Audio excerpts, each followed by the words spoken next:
Hello, and welcome to the second episode of this In a Maze of Dreams playtest. My name's Andrew, my pronouns are they and them, and I am joined by Jory, who is in my spot on this overlay. God damn it. It happens. Hello, I am both Jory and Andrew. My pronouns are they, them, they, and she, because I cover all of our pronouns. I am in Oregon today, and that is my bunk bed for the time being. Jory's at camp, so it's very good. I wish I were at camp. And then also Jess. Oh, you're muted. I am. Okay, I just double clicked and we're all in full screen now. That's fine. Oh no. Okay, cool. No, hi, I'm Jess. I use they, them pronouns, and I'm really excited to be here as I fumble with all the controls. But I go by Burst of Hope on Twitter, and today I play the Time Traveler. And Morgan. Hi, my name is Morgan. I go by they, them, and she, her pronouns. You can find me on Instagram at Serena Bezos. And I play the unlikely hero. Is that right? I think that's right. Mm-hmm. Yeah. Oh Great. God, what am I? You're an enigma. I'm the masked. Yeah. And so in our first session, we got through pretty much all of the setup for like the setting, the antagonism, etc. I will bring us over to that real quick here. And today we're just going to wrap up that process by filling out the rest of the character playbooks, and everyone's going to make two suspects who are going to be the main kind of... They're both characters in the story, but also they'll kind of be the landscape that we do a lot of play within. So their kind of inner world is going to be a thing that we spend a lot of time in. So everyone's going to make two of those, including me. And then as we kind of check out their dreams and their inner worlds, we'll see what their connection is to the conspiracy, what, role they're playing within it, or not in some cases, and start checking people off the list. So first, though, we should round out our character playbooks and do a little bit of filling out of the kind of player-facing portion of the playset as well. So we're going to need to pick a special ability for the series, and a transcendent ability for the series. And then we're also going to need to go through for the character playbooks, and we're going to, get names, set their action ratings, choose special abilities, choose transcendent abilities, and write promises, which point at the other protagonists. So we'll go through all of that today. And let me just consult the game's rules so I remember what order we're supposed to do all of that in. Oh god, this is the version with edits. It's very confusing. Help me. Okay, so for character creation, we're going to start by pulling any relevant information from the series playset. So the roles that y'all chose previously, which were Jory, you were the... what was it? Enigma. Forbidden Lover and Yeah. Reformed Conspirator. Jess and Morgan, you were both best friends, and then a Disillusioned Cynic and Oracle of the Dream, respectively. Yep. If I'm remembering correctly. That's us. That is us. So there's a spot for that in the character sheet under role.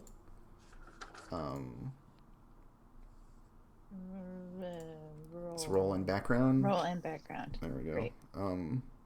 So that we already know. And then in terms of obligation detail, we also can say that everyone has some kind of morally compromising job, whatever that looks like in specific, we can kind of refine. But we know that everyone works in some way that is that induces sadness, seemingly, and that is a compromise of their beliefs, ethics. Yeah, Jory is the hot and up and coming content creator, right? Yeah. The influencer They're the Yes. influencer, yeah. that's And then influencing this people to be Society, repressed and blah. express yourself by buying one of these 4 different ties to go with your same suit that everyone else has. Mm-hmm. And then You Jess. can tell this one's different because it has stripes on it. Ooh, stripes, very risque. Whoa, that's spicy. Yeah. Settle down there, Stripey. And then Jess, your character was connected to surveillance, or at least that was an idea that you floated last time. Yes. Yeah. I've got like bajillions of screens running background checks on everyone. And then Got the Morgan, deets. you were talking about being a astrology kind of, I don't know what the name for that job is. Is one a reader, a guru, a... I'm the life influencer. I don't know. I guess like, oh yes, the stars are telling me today that Pisces is flowing strong as the sun goes through it, and so I don't know, maybe just like life advice, quote unquote. Right, yeah, advice The public columnist. life coach. Oh, what if I was like one of those like advice columnists? Yes. People I like write in that. with their problems that are very, very boring. And Mm-hmm. yeah. And I have like a pen name, like something. I like that, yeah, that you're kind of like constantly receiving or like witness to a lot of the stuff that people are struggling with, and that they can kind of like anonymously offer up these things to you. Mm-hmm. Cool. So that's everything I remember from last time, and most of what we do today is going to be new stuff. So everyone gets to assign 1 extra action rating on their sheet that relates to their role. So just you get to decide what that means, but think about those choices that we've made so far and use that to kind of inform picking an extra action rating. The playbooks also start with a certain number of action ratings already at the outset. The Enigma has 1 in Conceal and 1 in Express. The Time Traveler has 1 in Confess and 1 in Analyze, and the Unlikely Hero has 1 in Confess and 1 in Forgive. Oh, they're already pre-filled. Yeah. Okay. So, yeah, everyone's going to have 1 kind of pre-filled action rating, or 2 pre-filled action ratings, sorry, and then 1 that you add, and you'll add to a different rating than the 2 that are already filled in. Okay. So mine are looking like they're not pre-filled, but I'm filling them in as you go. So Yeah. I think that's okay. Yeah, because the Roll20 sheets don't, they aren't smart. They don't know what playbook you are. I see. Great. I think I'm going to take an extra in Perceive. That feels like it vibes with my job. Mm. And also, I can read through the quick like definition for each one if that would help, because I don't know how much context everyone has for this choice. I'm just realizing. I mean, I think they're kind of given, but it'd be nice to like get like a good bullet point for each one. I'll do the quick overview. So, when you confess, you expose the inner world of your thoughts and feelings to another. A lot of people are like, "Oh, why is this an action in this game? That's silly." 2 reasons. 1, without it, you're bad at doing that, which I think is really important. So characters who don't have confess are going to be harder pressed to actually say what they really feel to another person. But also, it's in this game, you sharing your feelings with someone matters a lot, and so it is on par with the other actions to just like spout your feelings. So then the next one is Forgive, and when you forgive, you show that you care for someone despite a mistake they have made. When you Perceive, you see the world as it presents itself without judgment. When you Express, you use words with an agenda in mind. When you Defy, you muster your courage and face opposition head on. When you Empathize, you understand a person intuitively and feel their emotions as if they were your own. When you conceal, you hide your true intentions and feelings. And when you flow, you move with grace and adapt to your circumstances. And lastly, when you analyze, you search beyond the surface presentation of the world and discover secrets.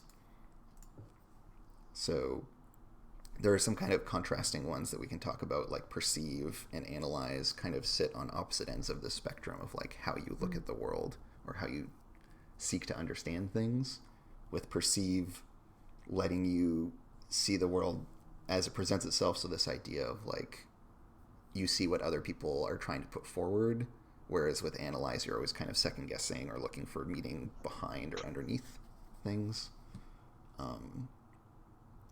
Confess, we talked about exposing the inner world of your thoughts and feelings. We can contrast that with express, which is about using your words with an agenda in mind, or conceal, which is you can use to like lie to people, stuff like that. There's no like strict fighty action, but generally if you are trying to like do a fighty thing, that'll live somewhere in like defy, flow, stuff like that. And then is this also true in Girl by Moonlight, that when you have a pip, so if I have express, that means I have a pip in sun, and I might have something that's based on sun? Yeah, so then when you're rolling to resist, there are the 3 categories of sun, moon, and stars. And for each action that you have 1 point of or more in that attribute, you get that many points in it. And so when you go to roll sun, if you have 1 point in express and no other actions in that rating, you would have 1 die for rolling sun. And those 3 attributes are for resisting things. Sun is for resisting consequences of violence and fear. Moon is for despair and heartbreak. And stars is for panic and social pressure. I think those names are just super cute. Yeah, I was very happy when I was like, oh, wait, they should be these things. Oh, Great. That's so great. I just had a nice little epiphany. I think I'm going to go with, for my extra one, I'm going to go with empathize. Just because I think that leans a lot to my character in general and also her work. As an advice columnist, you just got to empathize with the crowd. Mm-hmm. Great. I'm absolutely taking a little dot in express. Ooh. Cool. I think that'll add some flavor into this. Oh boy.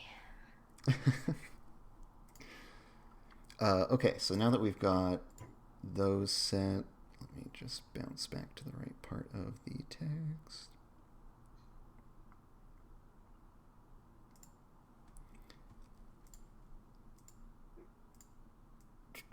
And so now we can choose special ability and transcendent abilities in the playbooks. And so similar to these kind of series level ones, there's a block of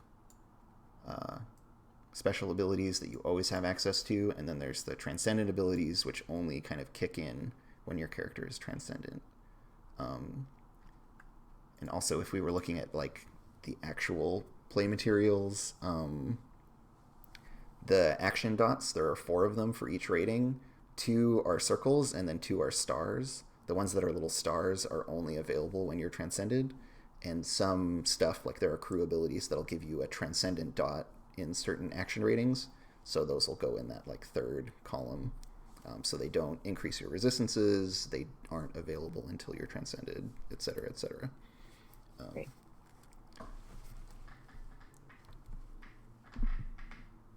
Does anyone have any special abilities or transcendent abilities that are jumping out at them?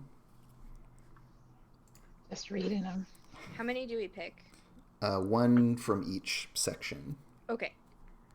I was like, oh, mine's empty, and it says choose from any playbook. I was like, oh, okay.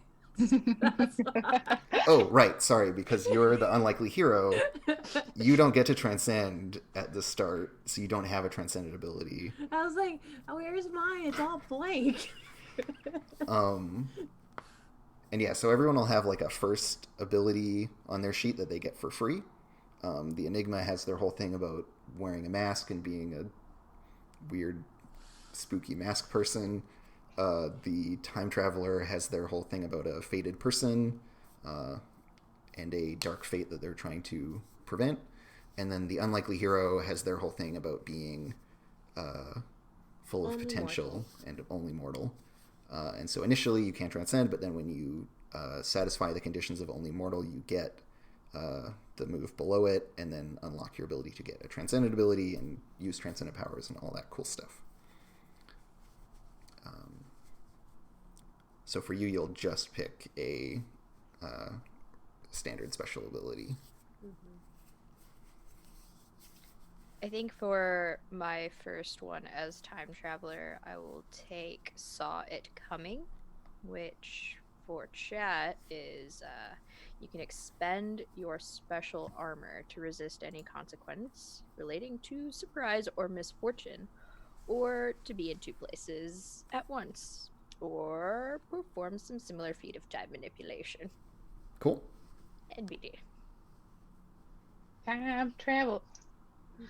I think I'm kind of just like in reading the play sheet and my options here. There's for the Enigma, there's a couple things that hint at the Enigma being very good at sports. And I'm kind of feeling like I want to lean into that. Like maybe part of my influencer personality is that I do some sort of You're like an athlete spectacular of some physical kind. things. Yeah.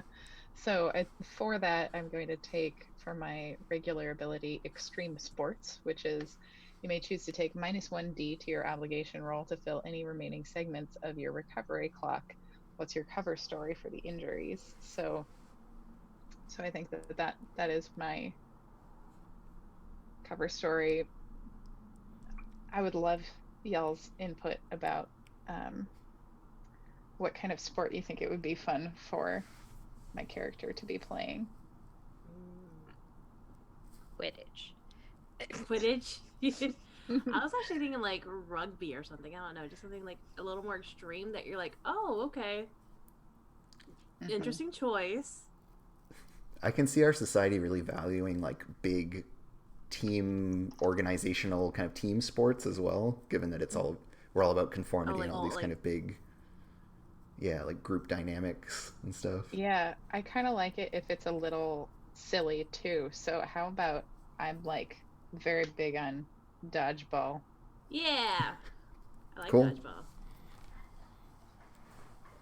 Dodgeball is good. Someone's in the chat. Disc golf. Full contact frisbee golf. I mean, Thanks, ultimate frisbee is pretty intense. intense. Yeah. Yeah. Like What is ultimate frisbee? Is it the ones where you like try to aim it for the little basket?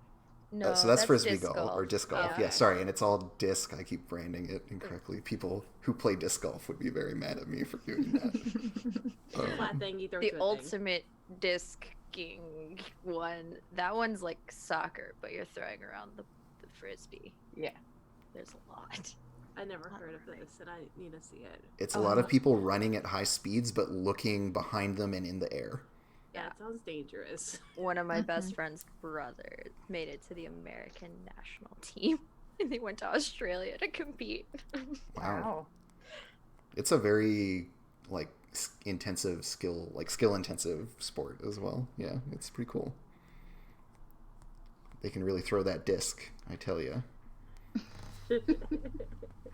Accurately. Great. So I am high ranking in the dodgeball leagues.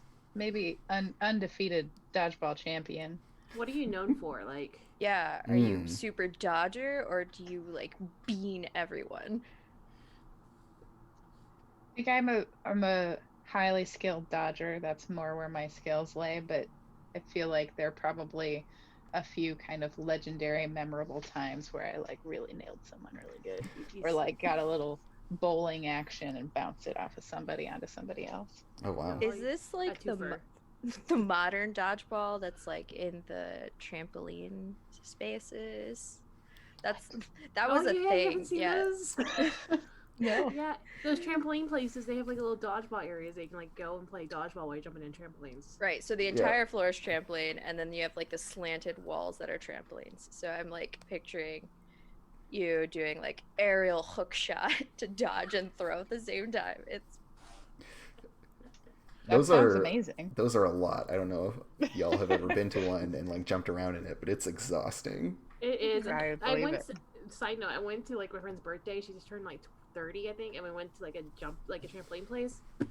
Those kids are like doing laps around us. It's a lot. Yeah, adult Cardio. birthday parties at the trampoline place, which is the one time I went to one of these as well. And it's just like, yeah, a bunch of sad 20 or 30 somethings just like flopping into the Out of corner. breath. And then little kids just be like, "Wah!" Yeah, funny. Okay, cool. So that's like your cover story for. The idea with that move is that like if you are injured, you have a good cover story of being like an athlete. And so no one's like, "Why is your leg broken? Were you Yeah, fighting a I'll be like, monster or something?" You're like, "No, no, was no." doing dodgeball training. Dodgeball training. No big deal. And then did I say that my transcendent ability will be watch this as well? No, but what's that one do? Watch this is when you push yourself, choose one of the following additional benefits. One is perform a superhuman feat of athletics or deliver a monologue without anyone interrupting you. And I think I'm going to err on the athletic side, and you're going to see a lot of cool flips and shit going on. Yeah. Great. I love flips and shit.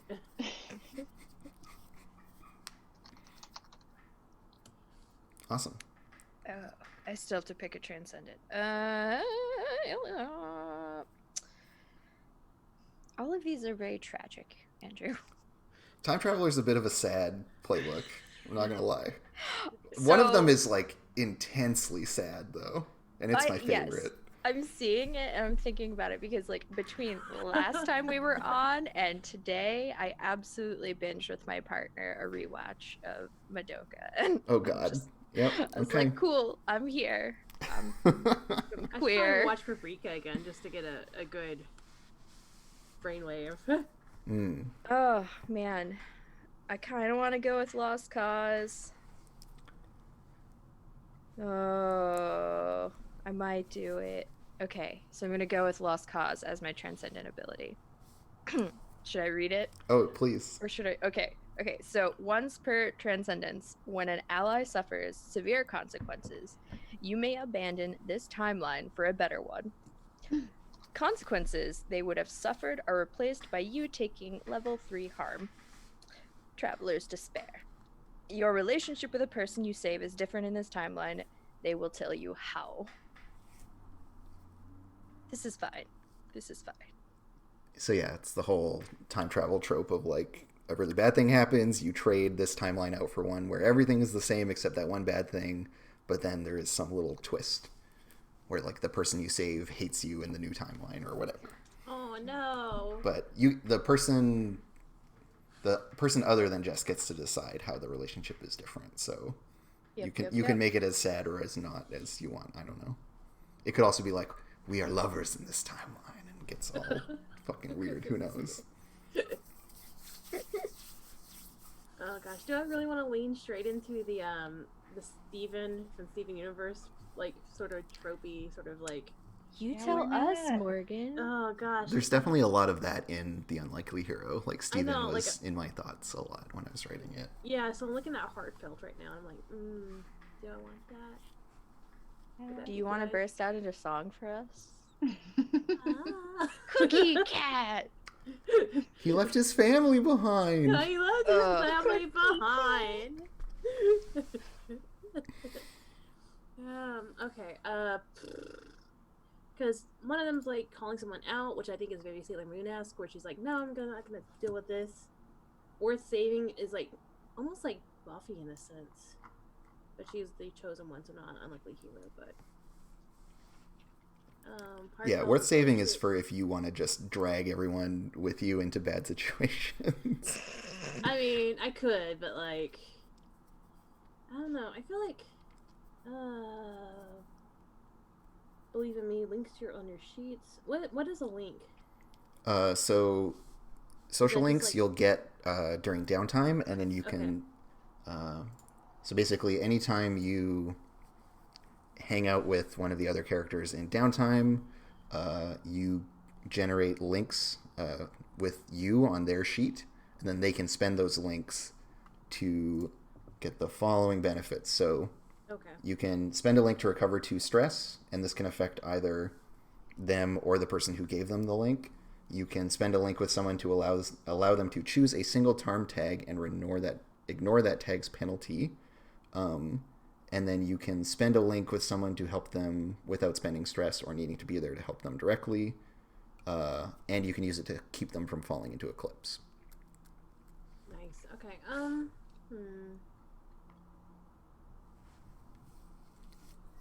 I've been Ivan Heartfelt, so I think I'm just gonna go with that. Cool. Basically, when gathering information about someone's emotions, roll plus 1d, and you can always ask a player, "What is your character really feeling?" for free. So no, what are you really feeling? But what are you really feeling? What are Does- you really Nothing.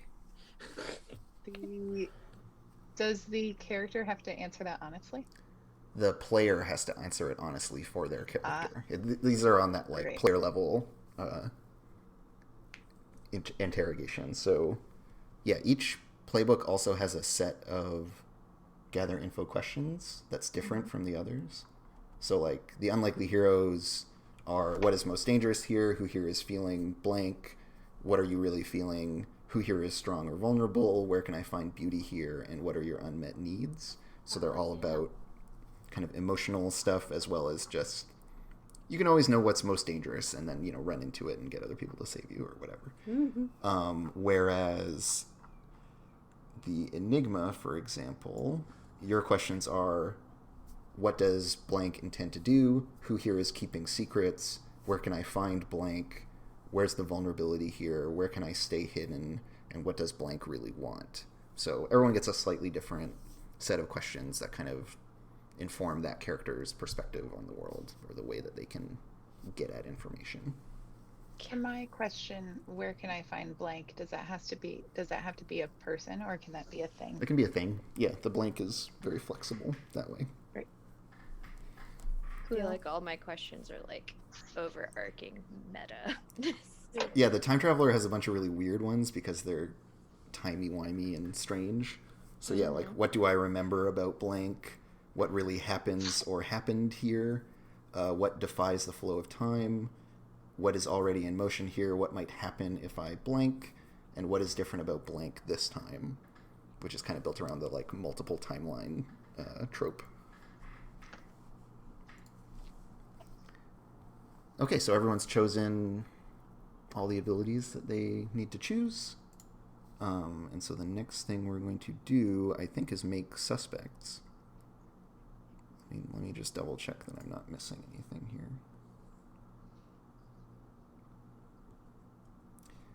Yeah, so the next thing we're going to do is everyone makes 2 unique secondary characters that are connected to theirs. So, and then I will also add 2 for this playset. However, in this, they are not merely secondary characters. They are part of the conspiracy. The scary little triangle thing. And so they are suspects. And so we'll record their names on this sheet here. And then as we identify them, they will go into the appropriate role on the conspiracy. And there's some bad stuff that happens based on whether or not y'all have successfully unraveled the conspiracy that's listed in the top left there. So until you identify all of the people whose role is propagator, Fallout results are always worse. Until you identify all of the followers, foes are at +1 scale. So like there's just lots of, the conspiracy's always kind of together. You can't really like pick them out and single them out as easily. Overseers prevent you from confronting the host as effectively. So you need to identify and confront at least 2 of them. The host is like the big season goal, is to confront the host. That's what ends the season of play. And then there are 3 different kind of departments within the conspiracy: indoctrination, acquisitions, and surveillance. And if you deal with the overseer for each of those, then you clear out they kind of mess with you in different ways, and you can disable those different arms of the conspiracy. So we're kind of trying to dismantle it enough that we can confront the host, or if we fail to do that and take too long, eventually the host comes and finds you. And these suspects are going to be the way in that we kind of figure that stuff out. None of us will know at the outset who's involved and to what extent, but we'll play to kind of figure that out as we go. And so, does anyone have any ideas for secondary characters floating in their head? I have one. Sure. Which is the thing that I'm in love with that exists in the dreams. Right. Oh, right. What is it? I'm going to throw something out there. Please weigh in on how this functions within what we've already established. What if this is a person who has fully crossed over into dream state? Oh, like they live and so in the dream? Exists in a kind of perpetual transcendence? Yeah. So like, yeah, that's my idea. Would love help fleshing that out. Like, are you envious of them because they're in the dream state and you want to be with them, or like, do you like enjoy like seeing their freedom, or? Well, I think that, maybe this is interesting because I'm a reformed conspirator, that maybe this is a person who is an artist, was an artist that I knew beforehand, and I was a part of this organization, this cabal, and they're crossing over, and me witnessing what they have become is what made me come around to the other side. Right, this is like your inciting incident involved there. Yeah. Cool. Do you have a name in mind? Question about names. I know that I don't know if it's the true names or the the like average names that are ideas that they're one syllable, or is it both of them? Yeah, the name list in the bottom right here is just names for whatever purpose we want to put them to. So if you want to give this person like a weird fancy name because this is their like dream persona, that's totally cool as well. And yeah, like we can deviate from the name list. It's not a thing that we must adhere to. It's just here to help as far as it does. And then for us, our true names is the idea that they are fancier. Are they also probably going to be theoretically inspired by this name list? The twist, I guess, in this one. So normally, it would be like you have your regular name and your true name in this playset because there's this idea of avatars. I think the true name refers to the avatar's name, and then there's your character's name, and those are two distinct things. And so, your avatar can have a cool fancy name if you want. It could also just like have your name, and that could be a whole weird thing, whatever way you want to spin it. But like, I think the second name in your character sheet should be your avatar's name rather than a different name for you. Okay, let me think about this person's name for a little bit.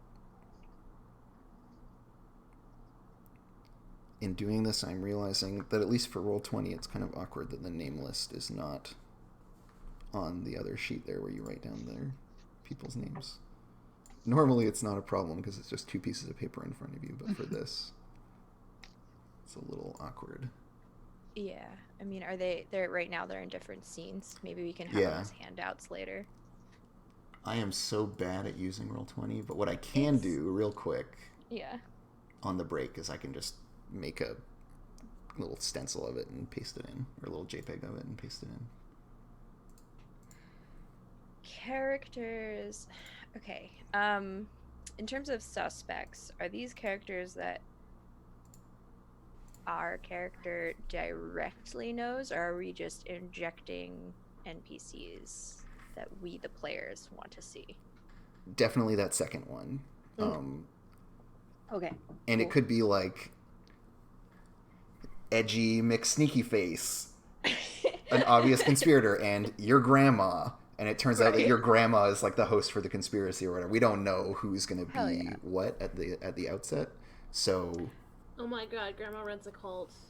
It's fine. So yeah, I encourage you when coming up with these to not have a specific idea in mind about their involvement, because we aren't going to know Yeah. for sure until we get there.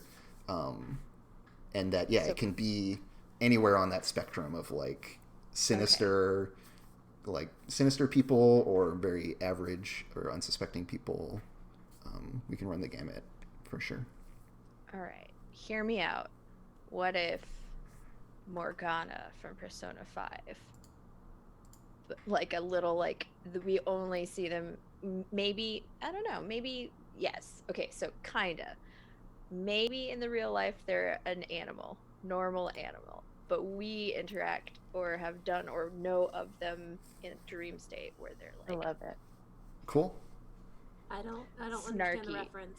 Okay, it's a snarky comedic relief. Well, in that one, he's like a protagonist, part of the team, but he's a what do they call it? Anthropomorphic cat. That one, yeah, cat that Okay. talks and has like bandit eyeballs. It's not a raccoon. It's not a raccoon. Okay. Unless it's a raccoon in disguise as a cat. Oh. Do you have a name? I want to say we only know this tricky animal as. I want to be really cool and think of something, and then I blanked. So, almost, maybe. Hang on. Oh, I can just copy the text. Holy crap, maybe this will solve this problem. Boom. Name list. I'm doing it. Amazing. Give me just 1 second here. Okay, there. The name list is in. Yeah. Here. Just in the bottom right.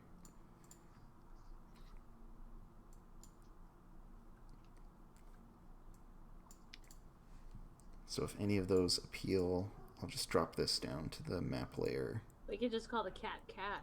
and just cross them out. Hell yeah, call the cat cat. Cat is That's on there. Yeah, that's the kind of irony I'm about. We call the cat.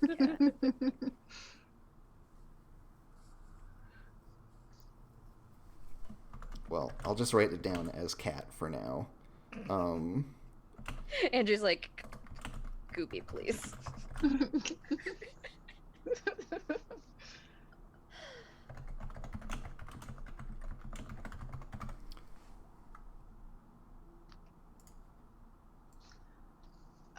I've chosen a name for my suspect. Great. The name will be Plena Loose. So P-E-N-A-L-U-C-E.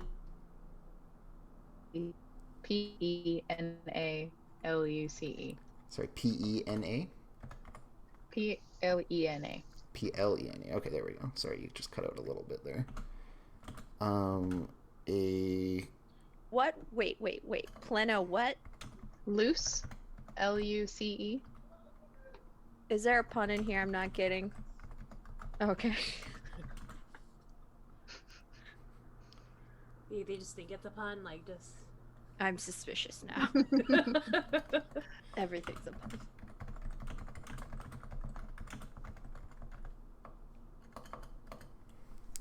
Okay, so Plena Luce, a artist that has transcended and lives in the dream. Mm-hmm. It's a very artisty name. I dig it. The artist formerly named as. We don't know their former name. I know. Question mark. All right, well, I'm going to add Vic. And Vic is... I think Vic is a, vocal advocate for civil rights, which is to say that they are a total pariah in the society that y'all live in. No big deal. So they're kind of on the outs. I think Vic lives on the street, potentially, and has been kind of ostracized in the way that we were talking about last time, where people who kind of get found out as, having morals. Dark. Yeah, he was kind of forced to go dark. Oof. Yeah, forced to go dark. I like that as a way to, like, that's what people would call it. Me too. Awesome. So there's one of mine. Oh, and I'll do pronouns for, I think this guy is he's a he, him kind of guy. I think Plana is a they. I'm not sure that. Oh, this is a question for all of us. I'm not sure that gender exists in the dreams. That's a good question. Or at least not in any way that we would recognize it. Yeah, people are gonna take some weird forms that should be genderless, so I'm okay with that. Definitely okay with that. Cool. Is the cat also they, them as well then? Sure. Yeah. I like that better. Pets often go, they get it, and I'm like, no, my child. My baby. Yeah, I've been trying to unlearn that vocal kind of, it's really just like a habit. Yeah. And when someone was like, that's kind of fucked up, isn't it? I was like, oh yeah, it is. But it's so hard to drop it. Like, deeply, deeply ingrained way that we push animals out of the human sphere. But I'm trying. I'm trying real hard. Totally valid. So for mine, I kind of want to do like our boss, maybe. Like that's what I was thinking. Yeah. Yeah. Gotta have the boss somewhere. Just like have some sort of connection, like to our work or IRL work. Mm-hmm. So that's what I was thinking. Can her name be Fran? Yes, I was looking at Fran actually. Yeah. All right, Fran. Is Fran a she/her? Yeah, she/her. Pronouns. I don't think we've ever seen Fran, like We Charlie's Angel type, like always behind a voice or a mask. We get a lot of emails from Fran. Yeah. And then anytime we need to talk to her directly, it's always through like, it's not with her. It's she's away from the office, and it's like always through a voice box or something. Do we know what she looks like? Like that's what I'm thinking. That no. An extremely aloof manager. No, she's there. She's watching. She's just always remote. Always remote, or always incognito.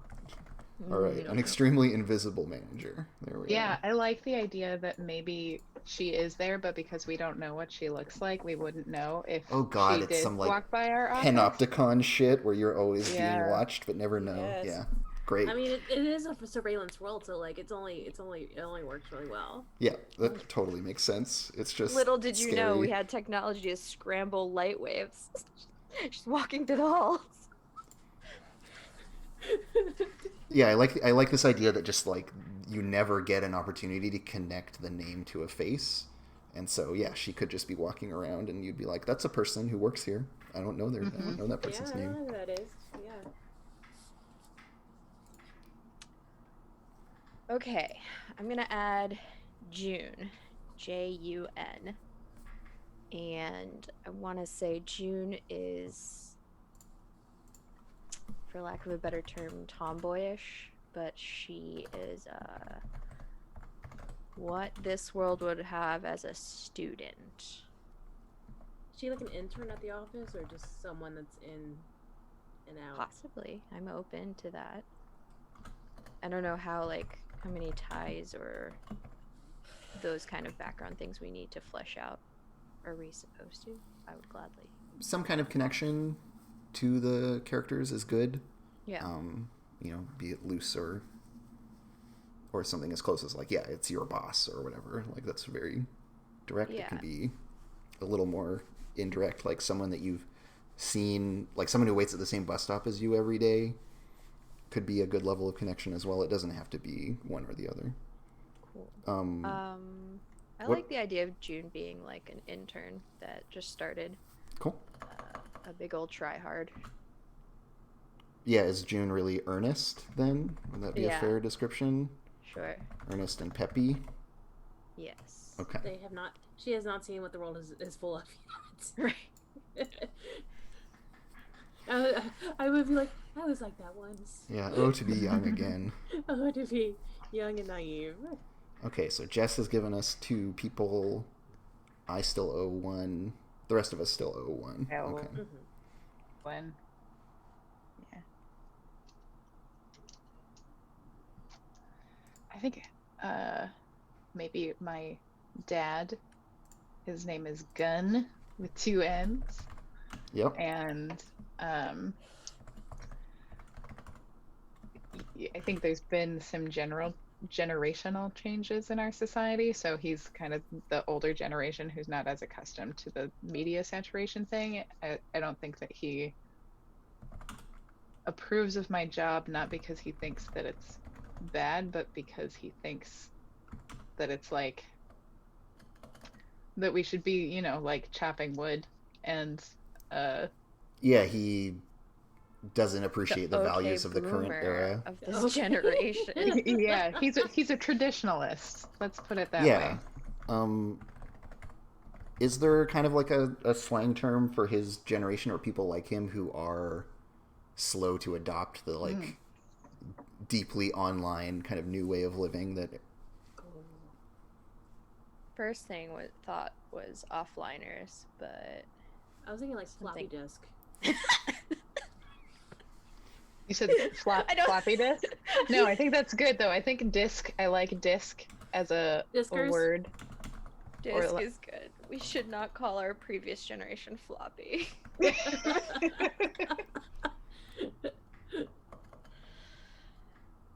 Dial up. Like, what's a synonym for old? Like old disc being like, oh, he's old disc. He doesn't. Antiquated? Antique? Yeah, but like Mm. short. Oh. A Geezer? a prefix that means old. my mind is going to, of course, Or- all of the longest words I can Right. think I of. know, I being was like, old. antiquated, no. Geriatric, no. Come on, chat, help us out. We could call them a matte disc, short for mature. I like that.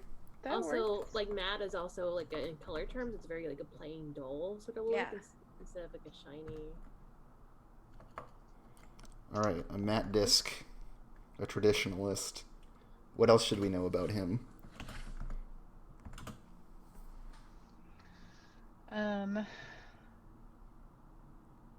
Or I is think that all there is to know? I think he lives alone, and he's a bit of a loner. And we Red can explore why gun. that is, whether he's a widower or divorcee, or if Yep. you don't. I don't know the answer to that yet. Cool. I'm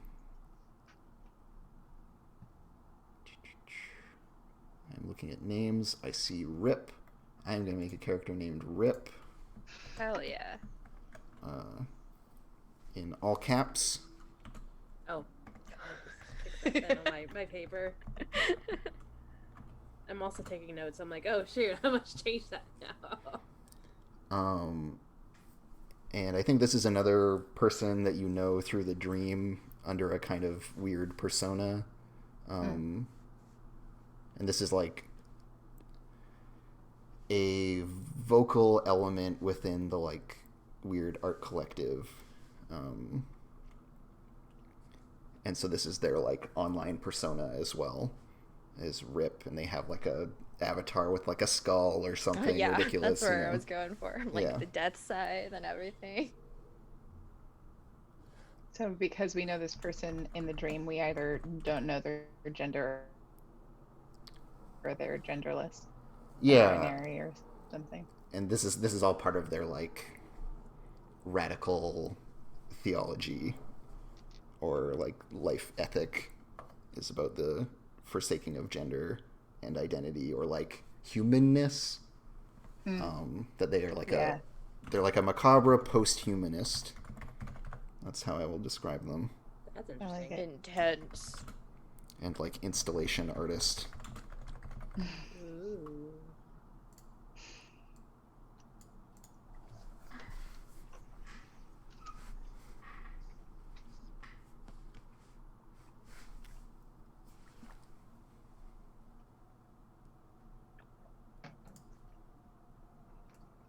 All right. Well, we got told if someone doesn't say my grandma as one of my suspects, they'll be really sad.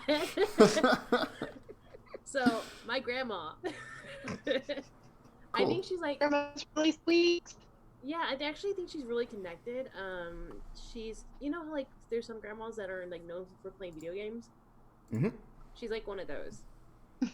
She logged in 1,000+ hours on Skyrim and plays Candy Crush in the downtime. Yeah, or like has played like Animal Crossing for like consistently, and it's like it basically like helped them, or like there's a grandma in World of Warcraft I think that like does like really well, like something like that, where she's connected. She's cut Gamer grandma. Gamer grandma. She is called.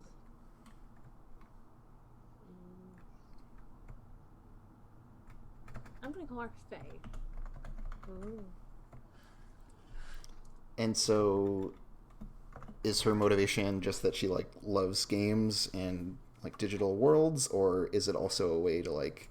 Because I know a lot of like people of older generation are very online because it's like, oh, I can see my extended family, or like keep up with like what my grandkids are doing because this is a grandma. I think she's just trying to keep up in general because unlike Jory's character's dad, who's very traditionalist, I think she's like, no, I want to be hip and upbeat with the yeah, kids. Wants to be part of the new world. So she's gone. I think she's part of that. Like she'll use technology like to stay in touch with family, but like overall, she wants to be part of the world that she's still a part of, and before she escapes this mortal coil, she still wants to be like connected. Rad. So this is someone's cool grandma. Is this your cool grandma? Yeah, it's my cool grandma. Okay. I think I live with her still. Like, you know. Oh, cool. Yeah. I think she's she can do a lot on her own, but just in case. Yeah, totally. I live there. I mean, like, I can speak from my own experience as a person with a disability where it's like, I'm mostly fine on my own, but it's still really nice to have someone else around to just, like, make things less hard for just, like, little stuff here and there. So, yeah. It'd be great to have my cool grandkid living with me. Yeah. Bring me soda while I play World of Warcraft. Be like, grandchild, I need Mountain Dew. We're raiding. Bring me the Cheetos. Okay, Nan, I'm going to work. I left your soda in the fridge. Dinner's in the crock pot. Great. So 2, 4, 6, 8. Perfect. So we're good. We have all of our suspects. They are Cat, an animal that travels in dreams somehow. Plena Luce, an artist that has transcended and lives in the dream. Vic, a vocal advocate for civil rights who is forced to go dark. Fran, an extremely invisible manager. Jun, a student/intern, earnest and peppy. I think Gun. it's June. Oh, June. Right. Sorry, did I spell it wrong? Bet I did. No, you spelled it I mean right. you can make like a line over the U if that. Oh, I see. Yeah. Okay. No, I'll do my best to remember. Gun, a traditionalist. A matte disc, a dad who lives alone.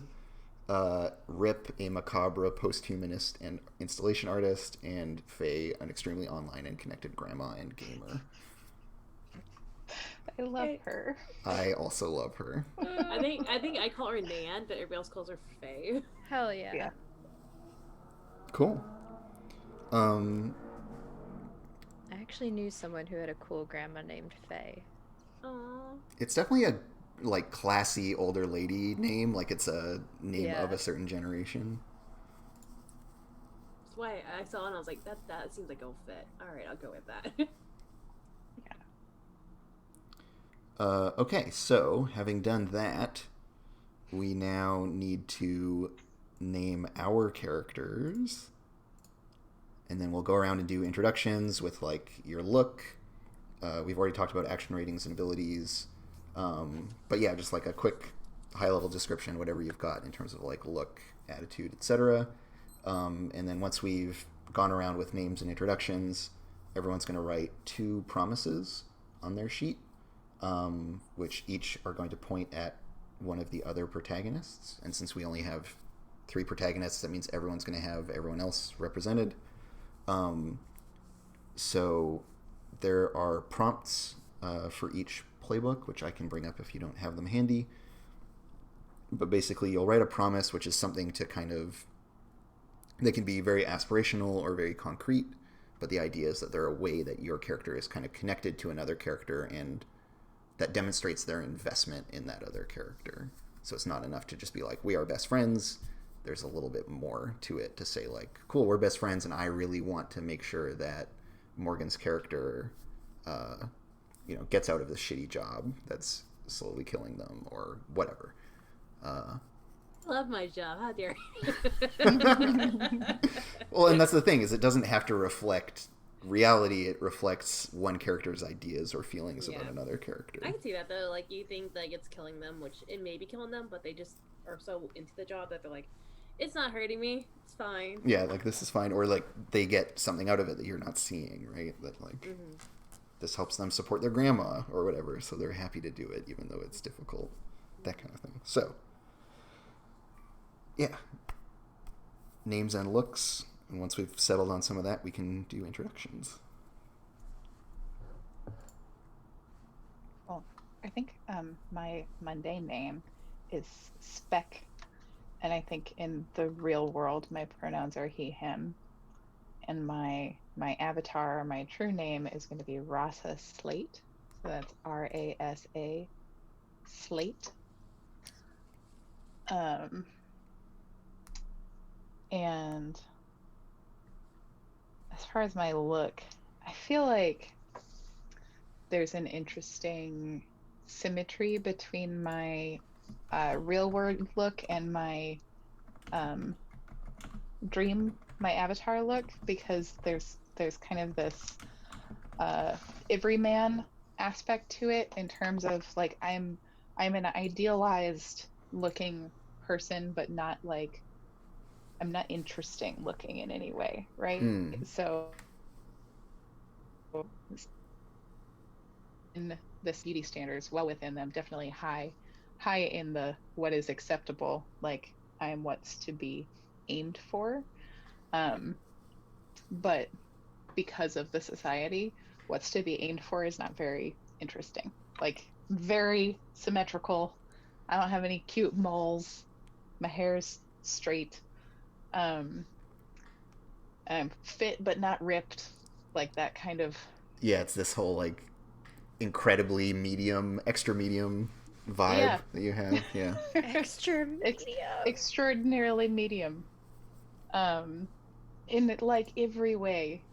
And then for the avatar, I think that kind of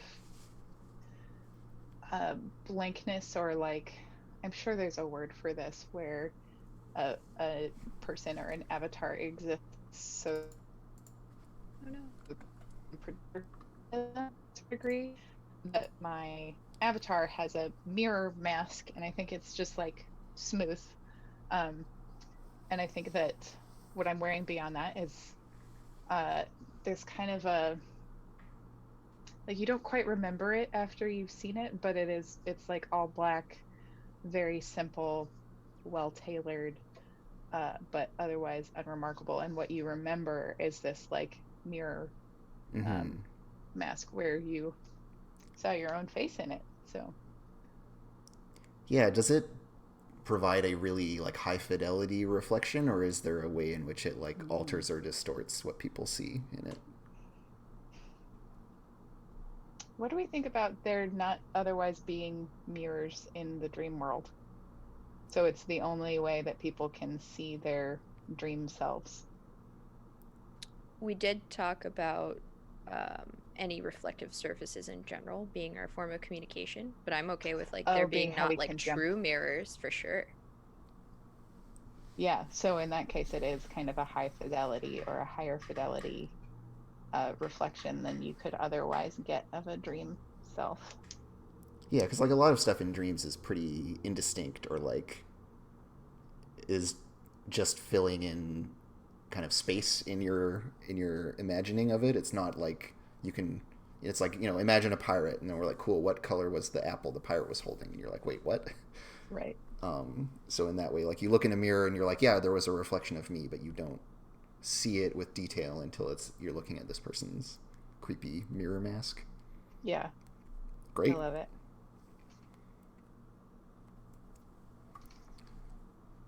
All right, so that's Spec, aka Rasa Slate, the Enigma.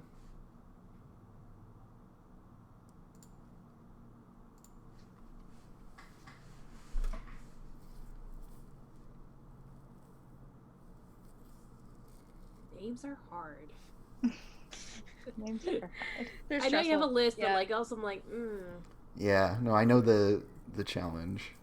So if I pick a name from the list and then like if inspiration hits, I need to change it before next session, would that be okay? Yes, of course. Okay. Of course that would be okay. We are not a place of judgment and hard lines here. Awesome. I think my mundane name is gonna be Sol. S-O-L. Cool.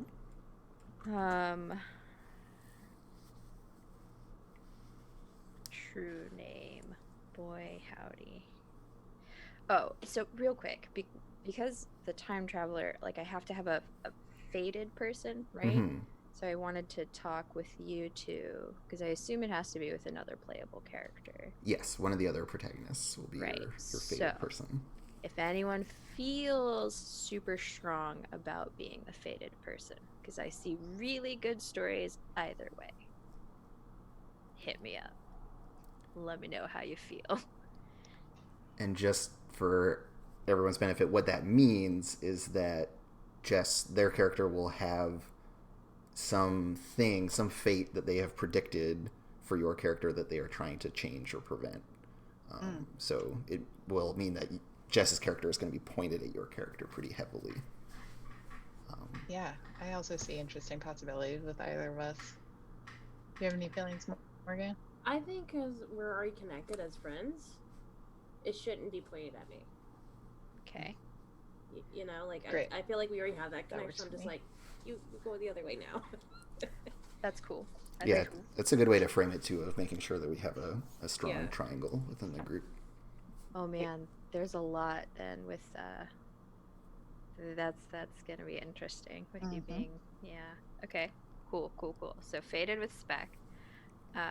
Spec and Sol. Oh man. I think Sol has seen some timelines, maybe not as many yet, or many, I don't know. But gender is utterly destroyed, much like the timeline. So they, them, all around, no matter where we are. Cool.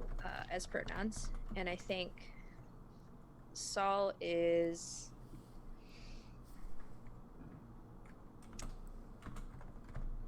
a little more angular than Spec, but of average height.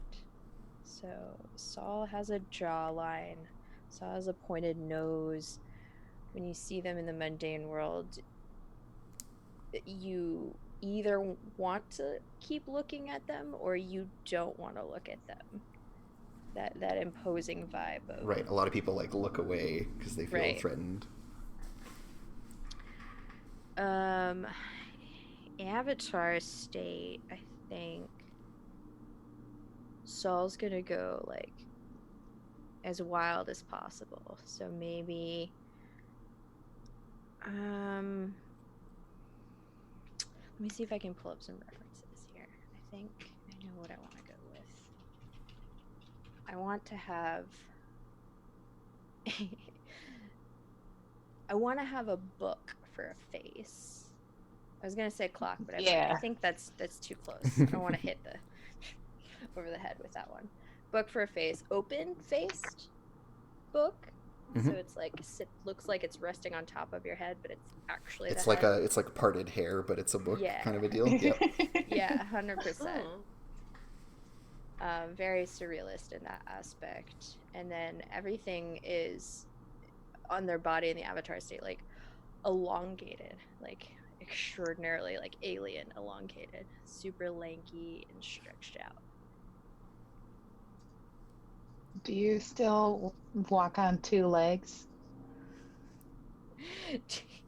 For the sake of my own horror, I will say yes. For a brief second, I was You're like, hell no.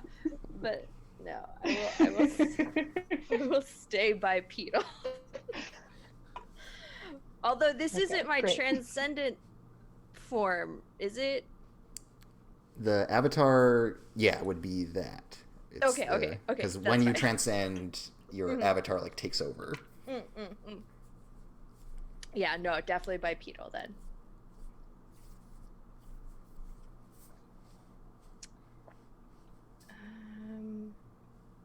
I think that's all I got for now. Or is there Cool. something I'm missing? You A real can name. name your avatar if you want, or not. Not People yet. could just still call you Saul, I'm so and that could be stressed. fine. Names are hard. No pressure.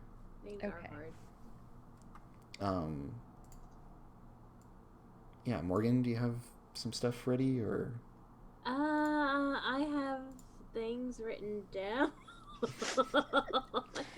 Big mood. Me too. I think in the real world, we're gonna go with she/her just for that. But in the dream world, of course, they/them is the baseline. Uh, so remind me again: is true name the name that's in the realm, or is true name the name in the real world? So yeah, your mundane name would just be like your name when you're a person, and then the true name will say is the name for your avatar. Let me just change those up then real quick, cause Sorry, I know it's a little confusing in this context because it's designed for the other playsets where it makes a little more sense. yeah. Oh, I need a promise. So I think her true name's gonna be May. But Like MAY or MAE? MAE. I think that's just written better. It just looks better on paper. Yeah. Her mundane name. Oh, God, I need a last name. Her first name is Laurel.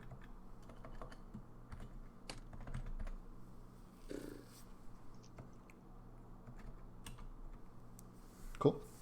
Laurel Stell. Let's go with that. Right, and as someone who's writing a column, it's very important to have your full name. Mm-hmm. So I feel like it's going to come up. She goes by Miss Stell. Ah. As her pin name. Miss Stell? Stell. Huh? Stell? Stell like Stell. STEL? Yeah. Cool. It's what's in the name list, so that's what I went with. That's Great. great. Oh wait, no, I want to go with Lane. Laurel Lane. That sounds a lot better. Noise. Great. Now, do you go by the byline of L Lane or like full Laurel Lane when you're Oh no, columning? it goes by Miss Lane. Miss Lane. Writing, yeah. It's Love good. it. That definitely sounds like either an advice column or a dominatrix. I mean, Maybe a little bit of both. I mean, like, Yes. The answer. porque no los dos. Right. Because I don't transcend. I don't think I have an avatar yet. Is that right? That is correct. All right, we'll find that out together. Because yeah. Oh, you need looks, right? If you got one. I just think she's like in the real world. She's softer. She's shorter. She's just got one of those like really. I think one thing that you can take away from her is that she's got like, those really soft, concerning eyes, like those deep brown eyes that you're just like, I feel seen. Thank you. Like, but I mean, she's not a model or anything. She's just kind of like your everyday Joe Schmo sort of person. But I think the one distinct thing is that she has really soft, caring eyes. Mm. And then, like, she has a smile that brightens the room, because unlikely hero. Yeah. Yep. Great. That's plenty of description. Just like a key thing, right? A key takeaway is great. Okay, so at this point we can start working on promises. There are prompts on your sheet, which won't be in Roll20 because the sheets aren't smart. But I can read them out for y'all. Trying to find them. Oh, there were also name prompts, but I didn't think to go to It's those. just So the promise prompts are for the Enigma, a secretive promise and an intimate promise. For the Time Traveler, they are a forgotten promise and a paradoxical promise. And for the Unlikely Hero, let me see, it's a naive promise and an impossible promise.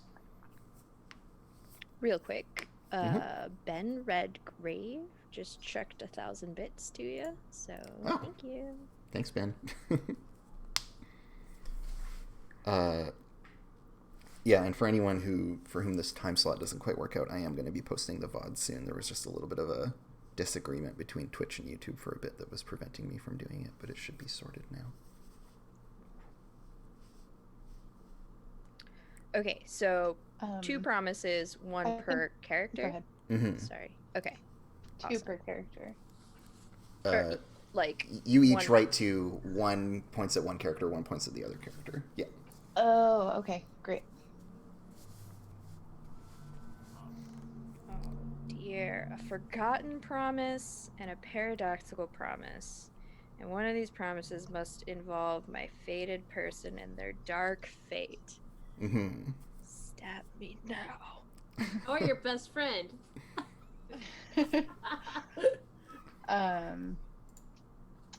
Is there anything mechanically that happens if we do not keep these promises? No. You're not punished for not keeping them. The eyebrows are way up on Andrew. I wasn't thinking punishment, but like, is there some? You do get XP if you struggle with issues from your promises or obligation. So, in that way, having it be something that's going to come up and create tension for your character is going to help you get some more XP.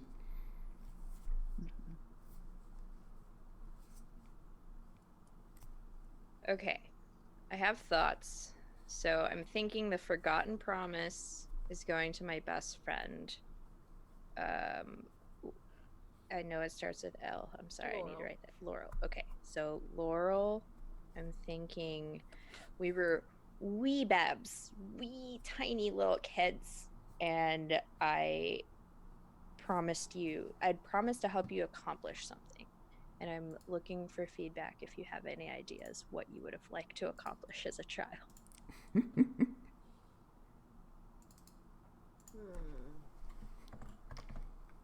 I want to be a successful blogger and influencer. That is my dream.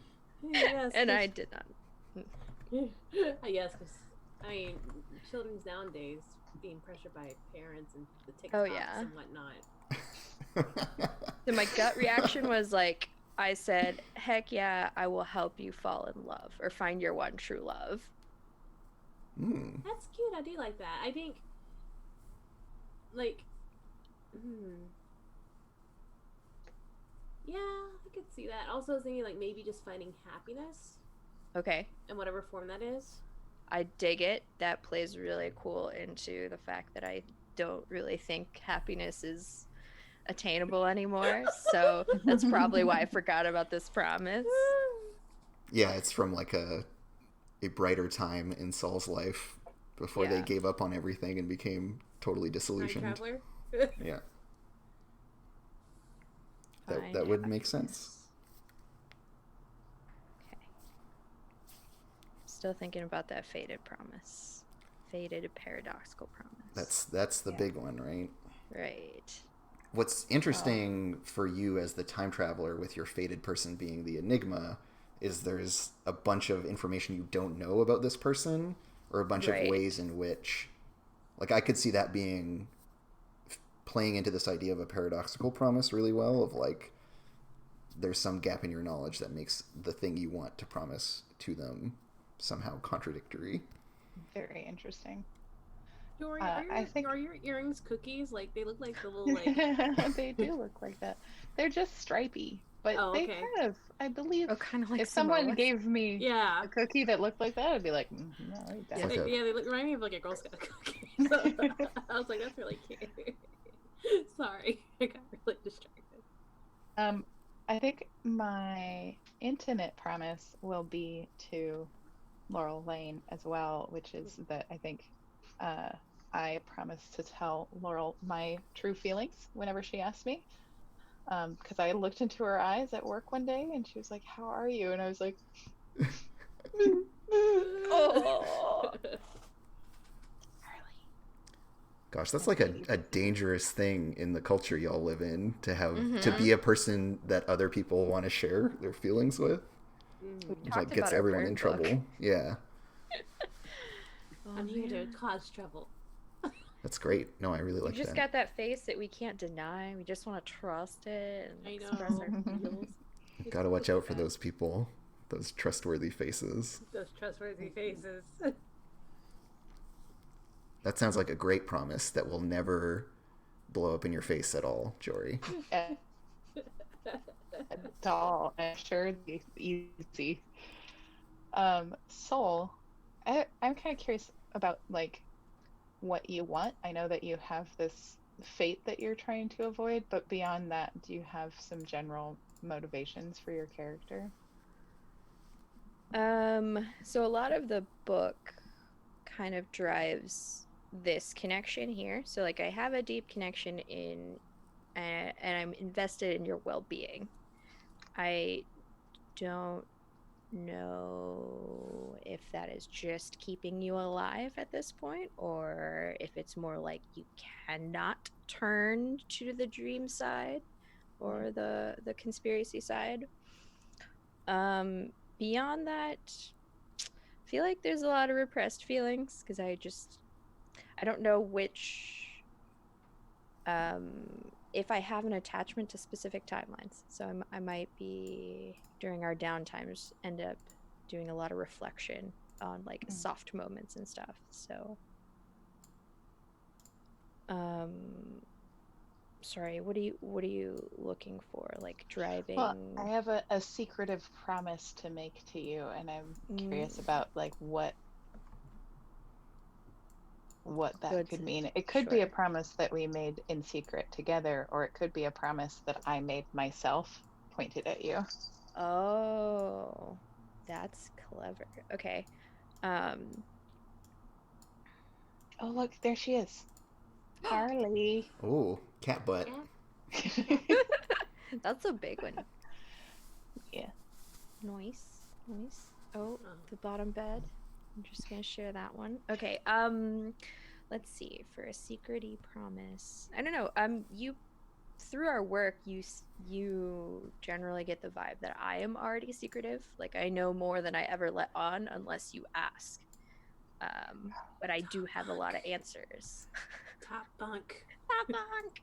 She climbed that quite well. Is there maybe I learned a secret of yours that I've promised to keep secret? Do I know you're a time traveler but don't know that you're trying to take care of me? Whoa. Would you like to know? I'm okay with that being a twist that we have. I'm okay with that. It sounds messy, which is great. Right. So, I have been to other times. I might be from another time, and I'm on a mission. Great. So I've promised not to tell anybody else that you're a time traveler because, as far as I know. Yeah, that's a lot of messy info that could get out, and we just can't have that. Mm-hmm. So is that? It's not everyone, right? I feel like No. Morgan, you haven't spoken up yet. Okay, I was just like, wait a minute. Because gosh. The promises are definitely tricky, especially like doing it the first time. So. But mine are so good, like a naive promise and an impossible promise. Like, They could be one and the same, honestly, too. Mm-hmm. Because I could be like, oh, I'm so naive, but it's completely impossible. Like, Yeah, with the impossible promise, I tend to go towards like things that are really, really big picture, like hopeful expressions of your characters. Kind of I'm gonna keep Grandma alive no matter what. right, like your big dream or the thing that you really wish for someone else or for you and someone else together. yeah. Do you know someone on the other side and you like vow to try and bring them back? Like you know an artist or something? Oh, an impossible promise. Maybe Oh, it's I guess it's us, huh? Yeah, it's to us, but I can do that, something like that. I can make an impossible promise. It's back to be like, I can bring back Luce. Yeah, Plana loose. Yeah, back into the material world. It is what I want. So that's a great premise. It's an impossible promise, but it's a great promise. Yeah, that's definitely one of those that could like fit either option too, because it's like it could be naive because you're like, this is definitely the thing that this person wants that I've never asked or made clarifying questions about. It's like, yeah, you probably want this thing. I'll do it. Yeah, I'll do it. It's fine. So that's yeah, really like naive. the prompts are Everything's flexible in possible. that way. Yeah, it's about how you want to characterize it. I think so. I'm gonna hold that one as a promise. I don't know where yet. Mm-hmm. And then figure out another promise and just like try to slap them in their spots. Yeah, it's a great way to do it, honestly. So the one I have for Jory is I'm gonna bring Pelablues back to the material plane. The one I is gonna have for Jazz Souls, yeah. I think I'm gonna have them I'm gonna find them find happiness. So we you two as childhood best friends, promise. yeah.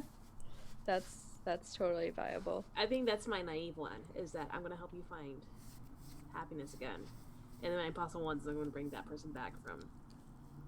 I like that one word difference between the two promises. Yeah. Of with Soul, it's I'm gonna help Soul find happiness again, as if it's something that was and then is lost, versus Soul's promise, which is I'll help you find happiness. Yeah. That's a nice subtle distinction that I quite like. That's great. I think Laurel actually saw Soul like as they're growing up, like just happiness tank. Yeah, totally. You saw the disillusionment happen in real time. Mm-hmm. I dig it a lot. Question for Spec. What are your own personal feelings on how visible you are in the influencers aspect? That's a good question. I feel like I have this sense of inevitability to a certain degree where I feel like I've been very passive, and my perception, and I don't think that this is happened to me, and so I don't think that I'm super happy with it. I think there are things that I like about the lifestyle and the validation that comes from it, but I think that I also there's a part of me, and I think it's below the surface, that feels like I don't own myself, like because I've become such a public figure, and I've always felt so passive that it feels like my selfhood has been stolen from me. Perfect. Okay, so here's what I propose. My paradoxical promise to you is driven by me knowing you in an alternate space where you were not as passive. You adamantly knew that you hated being the face. So I would promise you, I think anonymity is the wrong word in this timeline, but I would like to promise you safety in numbers, or something that takes the face away for you.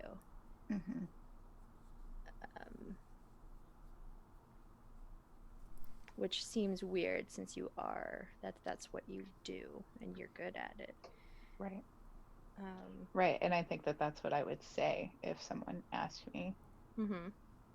So maybe it's something to like remove me from the spotlight or the limelight, that's the premise. Yes. To like let you develop your own identity instead of this kind of externally driven one. Yeah. I think the phrasing is going to be interesting for this promise. Like, do I want to go so far as like the paradoxes I tell you and promise you to destroy your face, your public face, or do I phrase it more of like I promise to remove your clout? It could almost be like I promise to save you from yourself. Yep. Yeah, okay. All right. Let's go all the in. Let's lean heavy. I love it. Yeah, because we know the extent of what that means Yeah. with all this context. So. Oh my gosh, my journal's a mess.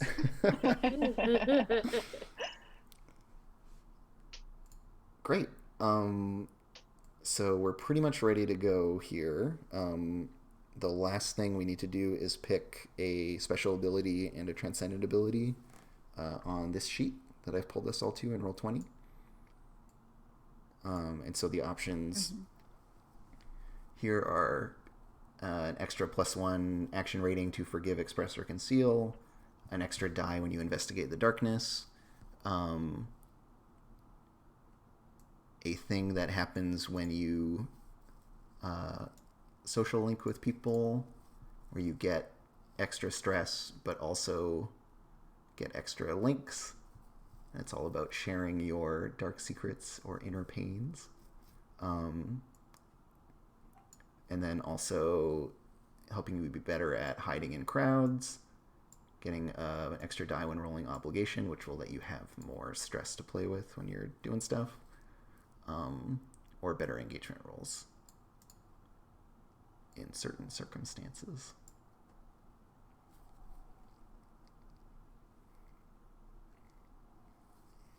What do we feel? What do we feel, folks? I'm interested in shared burden and another face in the crowd. Yeah, my gut was shared burden. It definitely lines up with a lot of what we've described of like the connection between the characters, that y'all kind of have like your watching sad movies together and feeling feelings vibes. Oh my god, I forgot about that. They're illegal. Yeah, your contraband emotional connection. So that one would definitely map to that really nicely. Great. Does that sound good to folks? Yeah. Shared burden, for sure. Cool. And then for transcendent abilities, there's an extra dot in forgive, express, and conceal, but only while transcended. Dream logic, when you trigger a flashback while transcended, you receive all applicable benefits of transcendence for any actions taken during the flashback. What? Yep, even if it doesn't make sense. Just a dream, while you are transcended, others must speak to you truthfully, and you ask an additional follow-up question when you gather information during an interrogation. An interrogation here can be framed pretty loosely. It doesn't have to be like lamp over a table style interrogation. And lastly, hold back the nightmare while you are transcended. Any eclipse roll result of a 4 or 5 counts as a 6. So basically it's harder for you to fall into eclipse. And then while transcended and in eclipse, you get an extra die on actions to frighten or upset others. Ooh, So you're like, it's going to be harder, but if you do it... Yeah, then you can be scary. Yeah.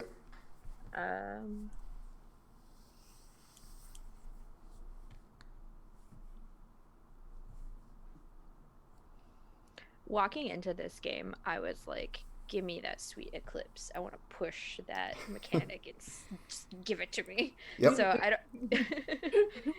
don't... so I'm okay not picking hold back the nightmare necessarily. Okay.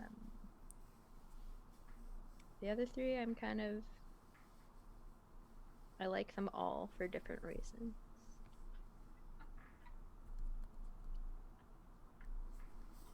Any thoughts, Morgan? Well, I'm not gonna be using the transcendent abilities as much as y'all, so Right. Yet. yet. Yeah, But you'll get there. Don't worry. I just a dream just falls suit for a lot of the things that we're doing with the open honesty sort of situation with open emotions. Mm-hmm. Yeah. But I do like flashbacks. And who doesn't like a little help with Lucid? Right. So Part of our I think, dream. like, Oh, just a go ahead. dream for its thematic situation. Oh, yeah. That's pretty much what I had to say. Is that just a dream feels thematically appropriate? Mm. Yeah, it definitely follows really clearly from the stuff we've established. Which, if we're not feeling certain or decisive, I think is the best kind of guideline to use. Yeah, I agree. Just a dream sounds good. Great. It applies to everyone, not just supporting characters or villains. So you also have to tell the truth to each other, which is fun.